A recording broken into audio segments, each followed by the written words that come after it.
Today, we're going to unlock your superpowers and we are going to discover your unique soul codes that nobody else has. This is what makes you unrepeatable. Okay. So, for example, there are a lot of people in the world who do what I do. Many have similar experiences. They are also offering spiritual healing, they are also offering these incredible programs. They cannot do what I can do. Nobody can. And nobody can do what you can do. They are not me. They are not you. We are not them. We are all so unique. And there is an entire soul tribe of people who need you, your medicine, or just your soul expression exactly as you are today. Nobody can do what you can do the way you can do it, period. It's just not possible. So I say that because a lot of times when we get to this point and we start to unlock the purpose and we start to create big visions for ourselves, we'll say, well, there's already too many of those in the world, right? So I started this path with tarot reading and channeled messages. I easily multiple times said to myself, there's too many tarot readers. I don't need another TikTok tarot reader. What? Nobody can do what I can do the way that I do it. And I can't do what they can do. Everybody is unique. So let's unlock these superpowers. Let's discover these soul codes. Let's just step into the unique power that is us. Okay.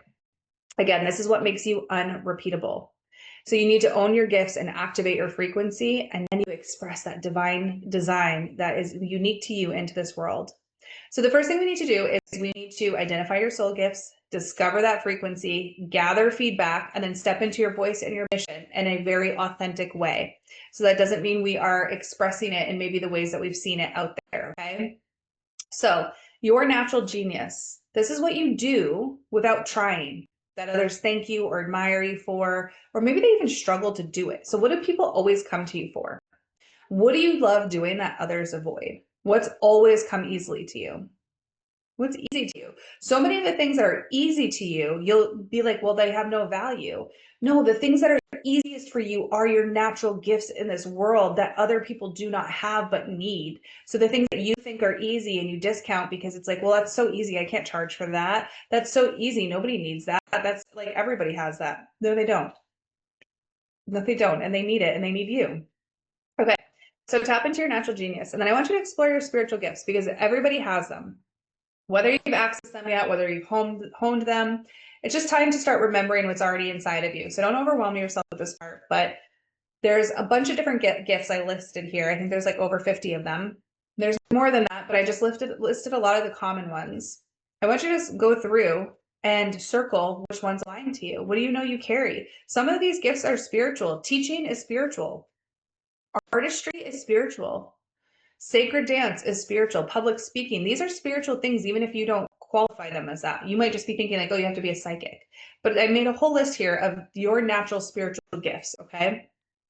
And I want you to just like jot down all the ones that you already have, that you know you carry. And then I want you to jot down the ones you're drawn to. Maybe you're drawn to channeling and you just haven't done it yet, but you're drawn to it. There's a reason you're drawn to it. It's ready to be awakened. But anyways, I just want you to write it all down. And I want you to start thinking about your unique frequency. What do people feel when they're around you? What do they feel? What do people always say when you're in the room? Oh, you're like a warm hug, you're soothing, you're the calm in the storm, or you're always just like so full of light and happiness and you're bubbly. Like, what do they say to you? If your frequency had a name or a title, what would it be? Are you the Oracle of Truth, the Fire Starter? Maybe you're a soul mirror, maybe you're a tower moment for people. Like, what is that? And when people come to you, what do they typically need, want, or come to you with?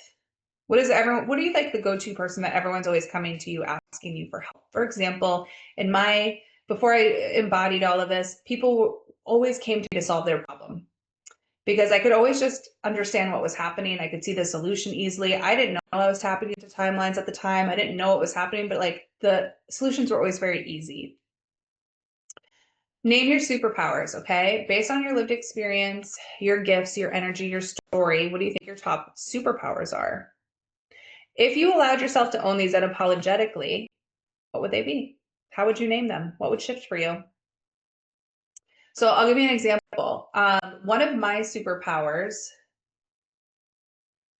is the gift to deliver a trigger in the way it can be received.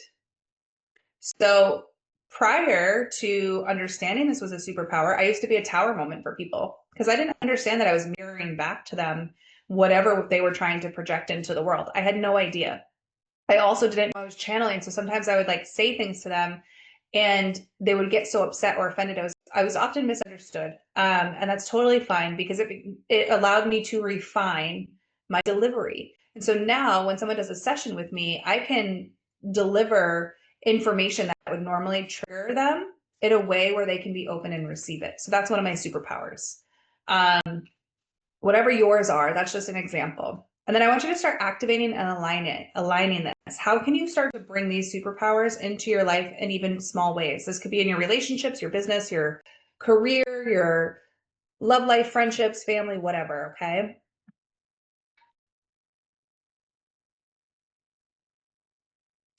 And then I want you to see yourself clearly. So this part's fun. I want you to find 5 people. You can do more if you want, but try to find at least 5 if you can. These can be friends, coworkers, just people in your network, even family. Ask them, what do you do well? What is your unique contribution? What is your superpower? What are you their go-to person for? And then I want you to take all of this information and I want you to put it together because oftentimes the people around us can see the things in us that we can't. And oftentimes we, again, have been like, that's easy. That's not something people need help with. Um, I'll give you an example for that. I'm a Virgo sun. I'm very organized. Organization and efficiency comes like nothing to me. It is so easy. I discount so much of that stuff because I'm like, this is common sense. Doesn't everybody know this? And it's like, no, they don't. And those are the things that people often valued the most about me is like how quickly I could organize and efficiently make something, whether it's your business or your home or whatever, you know? So it's like, those are things that I would discount and just be like, there's nothing there. So what are you the go-to person for? Take all of this, combine it with what you have and start to see like what the patterns are and what people already think your value is. And then I want you to tap into your flow state, okay? So when you are fully in flow or joy, what are you doing? What are you spending your time on? This can also be like going down the rabbit hole for 5 hours, but when you are in the flow state, maybe this is writing, maybe this is creating, maybe this is cleaning, maybe this is like whatever it is for you. What is that and why does it light you up? I want you to take all of this together and write down your top 5 talents or gifts that feel exciting to you, that you feel excited about, because you want to be excited about what you're creating and sharing with the world. And maybe you have more than 5, and that's great. I just want you to have at least 5. And then I want you to think about how do you do things differently? Like, what is your unique approach? So, for example, if you were to take 2 people and have them cook the same meal, they might have totally different approaches to that. One person might just follow the recipe exactly, order the food, go get Instacart, order the food, have it delivered, follow the exact recipe, grab the dishes, just plate the food, put it on the table. The other person might go to 5 different farmers markets to source all the perfect ingredients. And maybe they follow the recipe, but maybe they add a little bit of their own. Maybe they even add a little bit of their own love and energy to it. They make the most beautiful presentation. Do you understand how those are 2 totally different experiences? 2 totally different experiences doing the same thing. So what do you do that is unique? What do you bring a little bit of extra zhuzh to? And then what drives your passion? What makes you the most excited to create, to show up, to do? Like, what do you get excited about? And then what is your mission? What is your why? Why do you want to do this work? Maybe right now you just want to live a better life. Maybe after you live a better life, you want to start sharing your story. Maybe you want to live a better life and start being able to show up in every place in your life. Maybe you want to post content. Maybe you want to be famous. Whatever it is for you, what's the mission and what's the why? And then with your frequency, I want you to think about this. Who do you love listening to and why? Is it a podcast? Is it them publicly speaking? Is it them on TikTok or Instagram? What inspires you about their expression? Because I promise you, what you see in them is in you, and it's just a part of you that's asking to be seen. So whatever you like about them is a part of you that wants to be embodied. So I want you to start playing with that. And then think about, when do you feel the most you, the most comfortable, the most authentic, the most free? Who is that? Is that you at home? Is that when you're at the farmer's market? Is that when you're on a hike? Is that when you're, I don't know, leading a meeting, public speaking? Where do you feel the most you? And when you think about how you want people to experience you, and this is online, this is in person, this is through all modes of your expression, what is that experience? And then once you've gotten all this, I want you to just start practice using your voice, okay? Record a voice note, speaking your truth. Write a story out loud, unfiltered. Share your perspective with someone you trust. Post a message, even a small one that reflects your frequency. You don't need permission to shine. You are already the permission slip, and you being you also gives others the permission slip. And your superpowers are already inside of you. You just have to rediscover them. Give them space to breathe so that they can start to come back into the world. But the world is ready for the real you. In this practice, these superpowers will get you there. And then I want to tap into your soul codes, okay? This is pretty similar, but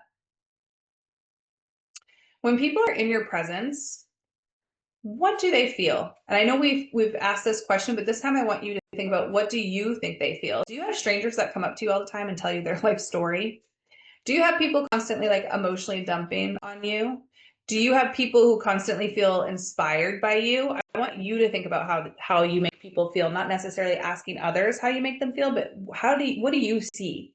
When you walk into the room and you leave, did you leave everybody like more excited, more happy? Did you leave them inspired and motivated? Like, what does that feel like? I want you to think about what people are coming to you for on a regular basis. And again, I know we asked some of these questions. There's a reason we're asking it in this way, and doing it a second time is going to bring out another layer. Do you find that when they're coming to you, what you're delivering is peace, right? Because they could be coming to you and asking a question, and you're giving them an answer. So people come to you to solve problems, but what you're really giving them is peace. What you're really giving them is clarity. What you're really giving them is courage. So I want you to dig a little bit deeper this time around. And then I want you to reflect on your journey, right? So we've looked at turning your pain into purpose. We have this idea of the things that you've overcome, but what have you had to overcome again and again, time and time again? What's like the repeated thing you've had, right? The repetition in your life is often pointing to your soul codes, okay? It is what you carry to alchemize for yourself and for other people. I'm going to give you an example. Part of my soul codes is liberation, transformation. Those are two of the biggest codes that I carry. I have had to liberate myself time and time again. That means I re-entered multiple narcissistic dynamics. That means I stayed freaking small when I was meant to play big. That means I buried my voice in every possible way, whether it was one-on-one conversation or on a platform. Like, these are the things that I experienced over and over and over again. The reason being is because those are the codes I carry, and I needed to heal them and activate them. The theme, what is the theme of your transformation? Maybe it's remembering who you are, reclaiming your voice, walking through fire. You know, the themes for me are Phoenix Rising, right? Burning that shit down and allowing yourself to rebuild it. It's remembering who you are. It is reclaiming your voice. It's so many different things. It's also reclaiming your sovereignty is really important to me. So these are the themes. These are all frequencies and codes that I carry. You all carry your own individual unique codes. Some of us even may have the same codes. There could be multiple people out here for liberation, right? It takes a whole, system of people to come in and dismantle something that's happening here in the collective. So you will have codes that others have as well. It's unique to you with your set of experiences and your set of expression. So I just want you to tap into, what are your codes? I want you to start to name them. So I gave you a bunch of examples. So I did ones that are based on like freedom and sovereignty, activation and transformation, heart and healing, patience and peace. So there's a whole list here. I want you to just go through with what resonates with you. And does it sound good because you want it? Or does it sound good because you already live it? Either one is fine. It doesn't matter. You just need to be aware, because if it sounds good because you've lived it, beautiful. If it sounds good because you want it, that means there's some type of healing to do in order to activate that code. Is this making sense? Because your codes are what are going to shine out into the world. So, for example, a lot of times when people come to me, they don't know why. They just know they had to book.